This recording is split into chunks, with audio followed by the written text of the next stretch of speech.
New panel. New panel. New panel. There's the old one. Well, I made it worse trying to remove it. Look at that. There's the old panel. New panel. Yay. Look at that. And I got a pretty alright too. The dusty crust is a little bit bad. You can see adhesive spots there and here and there, but it's not too bad. Time to put it back together because I couldn't get them off.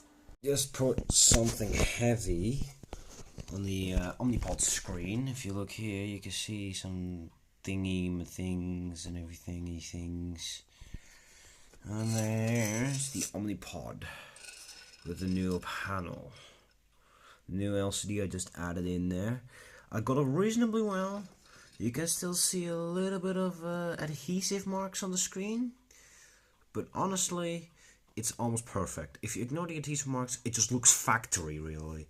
There's also got a little bit of dusty crust in it, and it's less than the NHA tablet, so I'd call it a success.